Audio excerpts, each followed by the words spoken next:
Good morning students. आज हम सब हमारी पाठ्य पुस्तक के पाठ 16 सत्यपथ को पहले पढ़ा, उससे हम आगे पढ़ेंगे। अब तक हमने पढ़ा किस प्रकार अभिनव और कबीर दोनों आपस में वाद विवाद करते हैं। अभिनव साधु की बातों का विरोध करता है और कबीर साधु की बातों का समर्थन करता है। दोनों में वाद विवाद हो रहा है, दोनों अपने अपने तर्क दे रहे हैं। अंत में अभिनव चोरी करने का प्लान बनाता है कि आज हम मास्टरनी के घर में चोरी करेंगे, परंतु अभिनव कहता है कि मैं चोरी छोड़ना चाहता हूँ।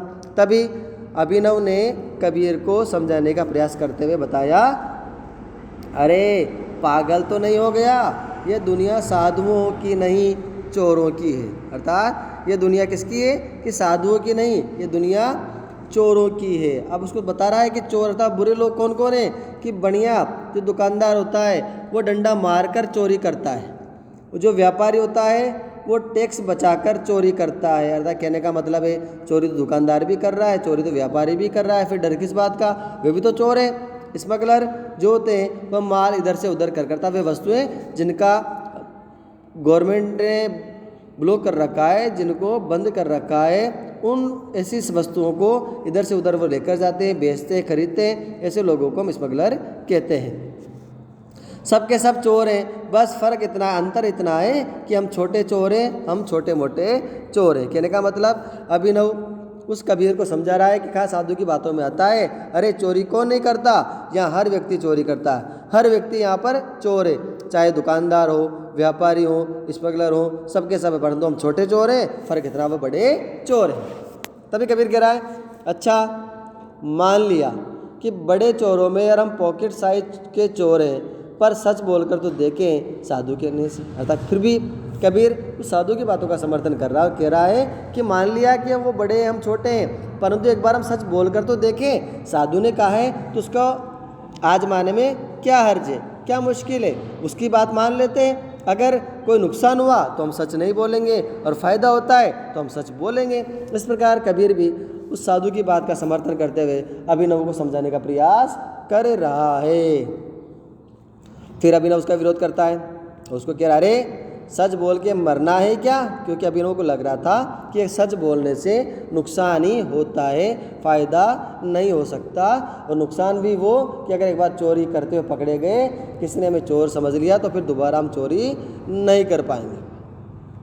कबीर कह रहा है, पर एक बार में सच बोलने का अनुभव तजुर्बा अर्थात अनुभव जरूर करूँगा कि सच बोलने के फ़ायदे क्या हैं, इसको मैं अनुभव करके देखना चाहता हूँ, तुम्हारे कहने से नहीं, साधु के कहने से नहीं, एक बार इसको मैं तजुर्बा अर्थात अनुभव लूँगा कि सच बोलने का फ़ायदा क्या है। चाहे कुछ भी हो जाए, चाहे मुझे नुकसान हो, मुझे गिरफ्तार कर लिया जाए, परंतु एक बार तो मैं सच बोलकर देखूँगा कि मैंने झूठ बोलने के नुकसान क्या है और सच बोलने के फ़ायदे क्या है। इसको तो मैं खुद एक बार प्रैक्टिकल करके अनुभव करके देखना चाहता हूँ। आज हम अलग अलग चोरी करते हैं, ऐसा करते हैं, क्योंकि कबीर को साधु की बातों का बड़ा प्रभाव पड़ा था, इसलिए कहता है आज हम अलग अलग चोरी करते हैं, जो माल मिलेगा आपस में बराबर बराबर बांट लेंगे। अभिनव ठीक है, मिला। अभिनव उसकी बात को सहमति कर लेता है, क्योंकि अभिनव का डर भी खत्म हो जाता है कि अगर कबीर के साथ वो चोरी करेगा तो पकड़ में आएगा। ऐसा डर खत्म हो गया, क्योंकि कबीर ने पहले कह दिया कि हम दोनों अलग अलग चोरी करते हैं। तो अभिनव सोचा ठीक है भाई, अगर ये सच बोलेगा तो ये पकड़ में आएगा, मैं क्यों आऊँगा। दोनों हाथ मिलाकर अलग अलग रास्ते पर मुड़ जाते हैं। दृश्य बदल रहा है, अब रात का समय है। कबीर पुलिस थाने के गेट के सामने खड़ा हुआ है और सिपाही उसे टोकता, रे कौन है बे। कबीर कहता है एक चोर। सिपाही अर्थात देखो कबीर सच बोल रहा है, पुलिस वाले के कहने पर भी वह डर नहीं रहा है कि उसे साधु की बात का प्रभाव होता है। तो कहता है, सिपाही कह रहा है कौन है बे, तो कहता है अरे चोर हूँ।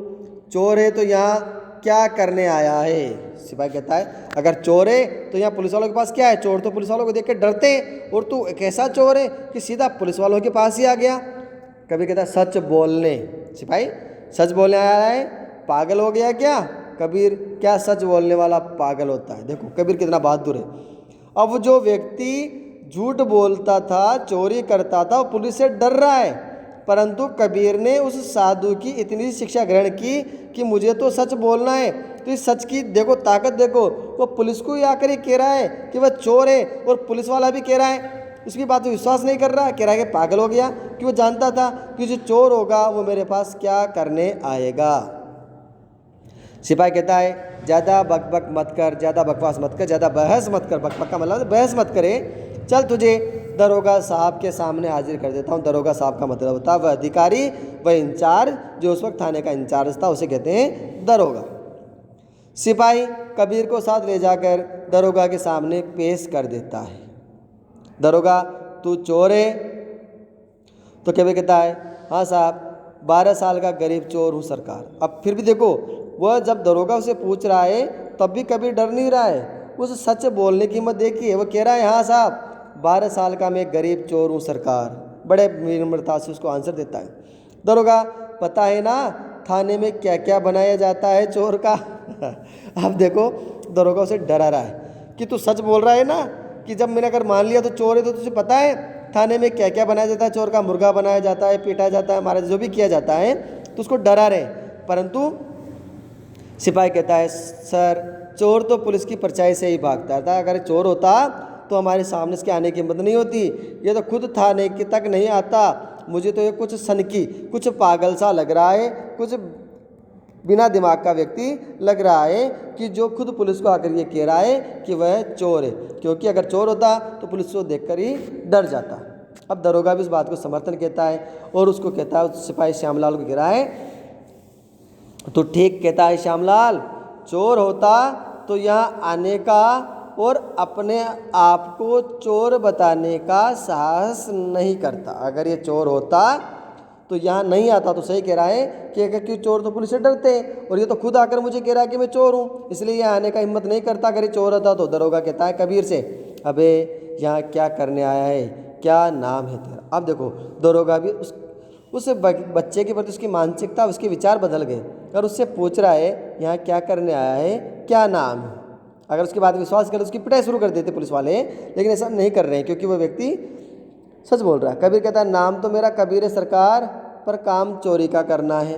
कि सर मेरा नाम तो क्या है, कबीर है, परंतु अब देखो यहाँ पर भी एक महत्वपूर्ण बात है, कह रहा मेरा नाम कबीर। अब कबीर कौन थे? महान संत जो झूठ नहीं बोलते थे, चोरी नहीं करते थे, लोगों को शिक्षा देते। तो कहते कि नाम तो मेरा कबीर है, अर्थात नाम तो मेरा बहुत अच्छा है, परंतु मेरा काम चोरी का है, अर्थात मैं कबीर जैसा नहीं हूँ। नाम कबीर होने से मैं कबीर नहीं बना हूँ। तो व्यक्ति के नाम में कुछ नहीं रखा होता है, कहीं का नाम कुछ ईमानदार से रख दो, अगर वह झूठ बेईमानी कर रहा है तो उसके नाम पर नहीं जाना चाहिए। तो वह कहता है कि मेरा नाम तो कबीर है सर, लेकिन मैं काम चोरी का करता हूँ। दरोगा, अरे वही तोते की रट तूने लगा रखी है, तू चोर नहीं है, चोर नहीं है, चोर नहीं है, चल बोल क्या चाहता है? अर्थात दरोगा उससे परेशान हो गया क्योंकि बार बार सच बोल रहा था, इसलिए वो कहता है कि तू चोर नहीं है, चोर नहीं है, चोर नहीं है, ये बोल क्या चाहता है, अब तू बता। कबीर कहता है सरकार 2 रोटी और रात भर का ठिकाना चाहता हूँ। कि सरकार कि 2 रोटी दे दीजिए और रात भर रुकने का मुझे कोई जगह दे दीजिए सर, मैं भूखा हूँ। इस प्रकार वो उससे कबीर निवेदन करता है दरोगा से। अब जो दरोगा था वह भी उसे चोर नहीं मानता है अब तक। तो वह श्यामलाल से कहता है सिपाही तू अपने घर ले जा, रोटी खिलाना और रात को सोने के लिए खाट बिस्तर दे देना। अर्थात उससे कहता है कि सर श्यामलाल, इसको तो अपने साथ ले जा, इसको रोटी खिलाना और रात को सोने के लिए खाट बिस्तर इसको दे देना। सिपाही कहता है बहुत अच्छा सरकार, पर हुजूर रात को मेरी मुहर्रम पर ड्यूटी, अर्थात मुहर्रम मुस्लिम धर्मावलंबियों का एक त्यौहार है, तो उसमें सुरक्षा के लिए ड्यूटी लगाई जाती है पुलिस वालों की। तो कहता है सर मेरे तो मुहर्रम में ड्यूटी है दयालपुरा गांव में। दरोगा तो क्या हुआ, ये सुबह जाते हुए पड़ोसी को चाबी दे जाएगा, कर भला हो भला। अर्थात कहने का मतलब है अब सब लोगों को विश्वास हो जाता है कि जो कबीर है वह चोर नहीं है। इसलिए श्यामलाल कहता है साहब मैं तो वहाँ जाऊँगा, पीछे कौन रहेगा इसके पास। तो दरोगा जी कहते हैं कि तुम्हारी चाबी सुबह पड़ोसी को दे जाएगा, करो भला कर अच्छा, हो भला हो अच्छा। जैसा करोगे अच्छा करते हो अच्छा होता है, बुरा करोगे बुरा होगा। कहने का तात्पर्य था कि तुम भी अच्छा कर रहे हो तो तुम्हारे साथ भी अच्छा होगा, अर्थात तुम्हारी चोरी नहीं करने वाला ये पड़ोसी को चाबी दे जाएगा। इस प्रकार अब दृश्य बदल रहा है। एक दृश्य में था कबीर अभिनव की बातचीत, एक दृश्य में था दरोगा और कबीर की बातचीत सिपाही की। अब दृश्य बदल रहा है, कोतवाली में दरोगा और सिपाही दोनों बातें कर रहे हैं। वो जो बातें करेंगे हम हमारी अगली कक्षा में पढ़ेंगे। क्या कबीर ने उसे सच तो बोल रहा था, परंतु श्यामलाल के यहाँ रहने पर उसने चोरी की या नहीं की, हम आगे पढ़ेंगे। धन्यवाद।